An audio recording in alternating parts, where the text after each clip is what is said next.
I'm excited today because I want to give you guys tools to never struggle again in this business. How great does that sound? If you follow this roadmap, you'll identify your weaknesses and never go through a dry season ever again. It's about feasting and famine, macro and micro problems. Number one, there are 3 general problems we have as loan officers. And let's be real, which one of these is yours? It's either getting deals in, getting deals sold, and getting deals closed. So what is your biggest problem? Let's be real, we all have one of those problems. Maybe it's all 3, maybe it's 2 of the 3. It doesn't matter where your problem is, you're not gonna close deals unless you shore up all 3 of these. You can be the best salesman of all time, but your numbers suck because you can't get deals closed. It's getting deals in, getting deals sold, and getting deals closed. Take this content and use it as a vital training tool. If you're managing a team of loan officers, find out where each person's problem lies. I'm gonna give you the problem and the fix today, so when you go through this market cycle again, you never have a cycle. How would you love it to never have a market cycle, to always be ascending? What if every single year, the rest of your career, you close more deals? How great would that be? It's so tragic if you're not getting better, you're just getting worse because the market's radically changing. The number one focus for every person in real estate, no matter if it's a mortgage or selling homes or title insurance or whatever, is letting people know what you do. It is a damn shame if they don't. And around my office, there's probably 30 office buildings. And those buildings are probably thousands of people that maybe desire to be homeowners. It's a shame that they don't know that I am within walking distance and I do loans. That should be a part of your DNA, but you do it in a classy way that has interests that are commonly shared. The number 2 goal, if you want never to have a famine in your life in this industry, is to grow your database. CRMs are not for growing databases. CRMs are for banks. Banks don't make you money. Banks are like 0.01% ROI. Jobs make you money. Banks save your money and hold your money. So the number 1 way to go grow your database is by working. So let people know what you do and grow your database of clients. Don't go grow your database of 1,000 realtors. You can never monetize that. It's too far wide. But if you have clients, it's simple metrics. That's how you grow it. But most of us chase realtors, and once the deal closes, we flush that client out and say, good luck. Well, unfortunately, if you aren't calling them, somebody else is. So let's identify problem number 1, getting deals in. If your trouble is originating, then these next points are for you. The number 1 thing you can do if that's your problem is cut time sucks. Write down all the things that suck up your time and cut them. Because if you don't have time to originate, you're not gonna originate. I don't care what you're originating. It could be lollipops or Girl Scout cookies or whatever you're selling. If you don't go put up a stand, you're not going to sell. Let's talk about Girl Scout cookies. I wanna go to the grocery store and I wanna sell those things, but I'm too busy. I can't go get a table. I'm gonna go be doing this thing with my kids. And you don't ever set up a stand, you're never gonna sell a cookie. But if you cut out all the distractions, get there early, set up a proper display, and be pleasant, you're going to accidentally sell some cookies. So the first thing you have to do is cut out all your time sucks so you can create time to sell. Once you cut time sucks out, now we can focus on lead generation. Because if you're focusing on referral, you're not lead generator. You're only a referral-rater, and that's taking business, which you can't control when the next deal comes to you, or who the agent's gonna use, or maybe they go to Keller Williams now, and they have to use their in-house person, and you're on the outs. And all these things are atrocious, and they aren't scalable. So you have to be a lead generator if you want to generate leads. So how do we do that? Number 1, it's the Facebook formula. The Facebook formula is, I'm friends with you, you're friends with him, so I'm friends with him as well. And that's how you can monetize this business, is by becoming friends with your clients. And treat your clients like friends, not like just Facebook or like someone that is a random person you met one time. You spent 30 days with that person, helping them through their emotional challenges, and they close and you just never talk to them again. That's a very bad friend. Follow the person and comment and be engaged with them and text them what's up and be their friend. Number 2, once you create that formula and you have past clients, it's the A to Z list completion. Line up all your clients alphabetically and just call them 3 to 6 hours a week and just call them and ask as a friend, what's going on, what's new, and what do you need? People have lives, and they have kids, and they have debt, and they have marriages, and they have divorces, and they have deaths, and they have graduations, and they have college. They have things going on. And if your only focus is to call them when rates go down, that's not a very good friend. That's a selfish person that only wants something for themselves. Ask what can I do for you and call A through Z. You will never have problems being busy or having a feast of clients if your A to Z is tight. And lastly is referrals. People know people. If you want to get to people first, talk to people. This is a simple business. Or live off referrals from your agents, and that has a shelf life because all you're doing is pandering to a circumstance that you cannot control. So ask your clients for referrals. Why wouldn't you? If you're friends, who else can I help? It's not even a referral. Hey, I haven't talked to you in 2 years. Can you refer me to someone? That's selfish. That's not friendship. It's, hey, Alan, I'm so glad that I can get you through all your credit card challenges. I'm here for you for whatever you need. It's hard to make this ask, and people tend not to speak up when they have a challenge. Who else do you know that might be struggling that I could lend my services to? Well, I know my brother's kind of going through a divorce. Let me talk to him. Well, my sister's trying to buy a house. Let me talk to her. My parents need to downsize.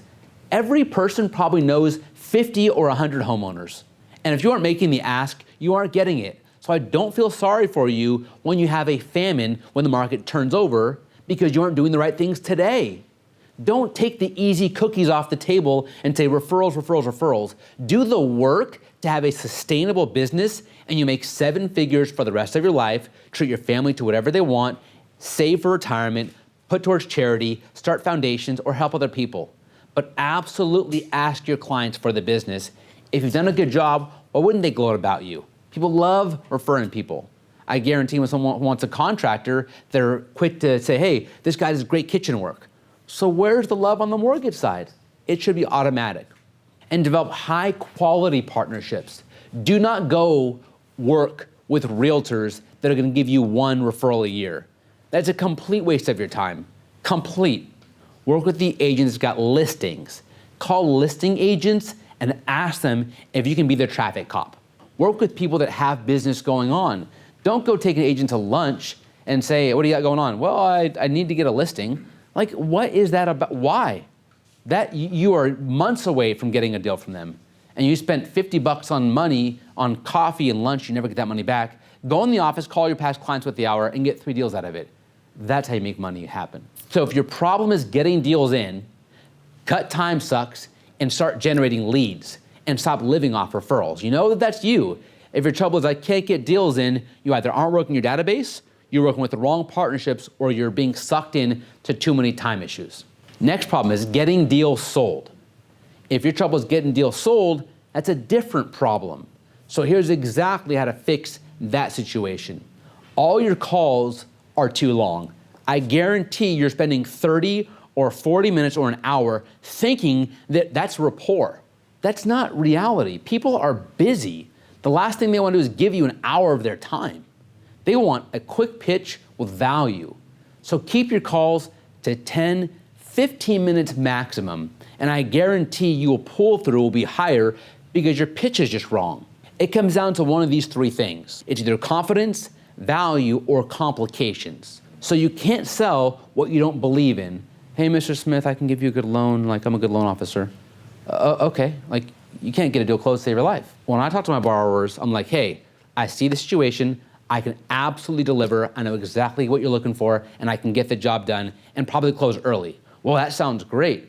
You're so confident, I don't even care what you say, you just sound great. So if you can't get deals sold, you're lacking confidence. And if you start working and making more calls, you'll get more confidence. But you're only taking in referrals and your calls are way too long, and it's demoralizing to be on an hour call and then not convert that client. It's not if it's a 5 to 10 minute call and you don't convert them. You haven't invested that much of your time. So you must walk in, and if you don't have confidence, fake it for 10 minutes. I don't care what you have to do, but fake your confidence and the client will be more attracted to you. Second, it's value and rapport.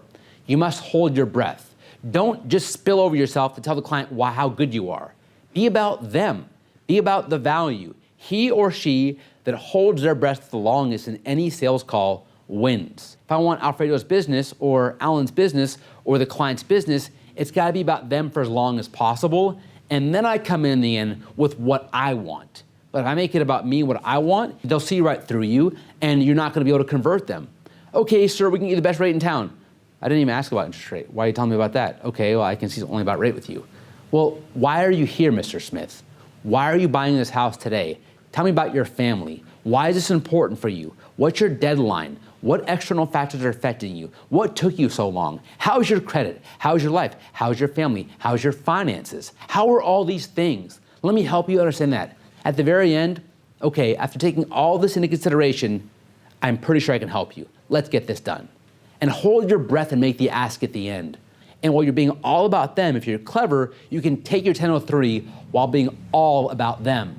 And sometimes calls go to the end and it's assumed that you're already working together because you become so tight. And if your problem is getting deals closed, you're probably putting out your message out too soon. Saying, oh, my rate's the best, I'm the best LO in town. Great, you didn't hold your breath at all.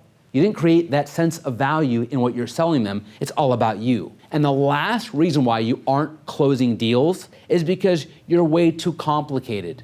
Understand that our consumers are simple-minded homeowner people, and they want simple solutions to save the day. So my 3 ways to address a customer is, what do you have? How can I make it better? And how easy will it be to work with you? That's it. If you can give them that, all wrapped in a rapport blanket, they'll be working with you and you won't have problem closing the deal that comes to you.